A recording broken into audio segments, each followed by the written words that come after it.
ഇന്നിപ്പം ഡേ 3 ആയി. അവളിപ്പോൾ നടക്കാനായിട്ട് ഇറങ്ങിയിട്ടുണ്ട്.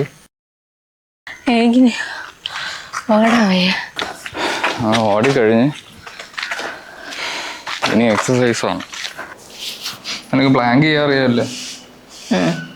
പ്ലാങ്ക് ചെയ്തു നമ്മളെ വയറിന് വേണ്ടി ചെയ്തിട്ട് ബാക്കി ജീവൻ ബാക്കി ഉണ്ടെങ്കിൽ നമുക്ക് ബാക്കി എന്തെങ്കിലും മൊത്തം വയറിന് ഇതാദ്യേ വയറ് കുറയ്ക്കാം.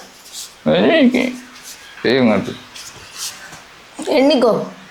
1 2 3 4 7 38 39 40.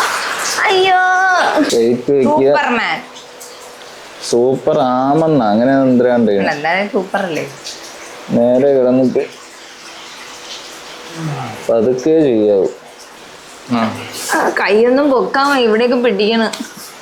ഇവിടെയൊക്കെ പിടിക്കും. 1 2 18 20.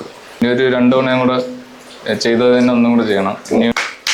ഇനി രണി ഇവളൊരു ബിഗിനർ ആയതുകൊണ്ട് തന്നെ കുറേശ്ശെ ചെയ്യിക്കാൻ പറ്റുള്ളൂ. അല്ലെങ്കിൽ എവിടെയെങ്കിലും മൂളിക്ക് പിടിച്ചു കഴിഞ്ഞാൽ എനിക്ക് പണി കിട്ടും അവസാനം. കറക്റ്റ് ചവിട്ടി എടുത്ത് ദൂരെ കളയാം.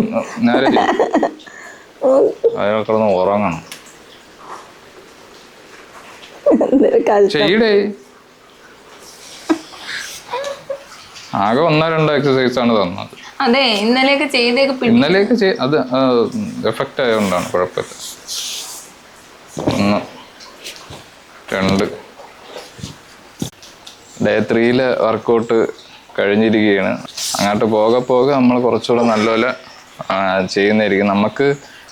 എനിക്ക് അവൾക്ക് ഇതിനെപ്പറ്റി വലുതായിട്ടൊരു അറിവും കാര്യങ്ങളൊന്നുമില്ല. എന്നാലും നമ്മൾ പോകെ ഓരോന്ന് ചെയ്യും. ചിലത് ചെയ്യണ കാര്യങ്ങൾ ചിലപ്പം കറക്റ്റ് ആവണമെന്നില്ല.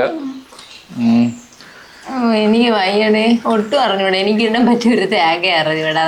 കഴപ്പ് പിടിച്ച ഒരാളുടെ കൂടെയാണ് ചെയ്യണത്. അതിൻ്റെതായ പോരായ്മകളെല്ലാം കാണും. പക്ഷെ അതൊക്കെ നമ്മൾ മാറ്റിയെടുക്കും.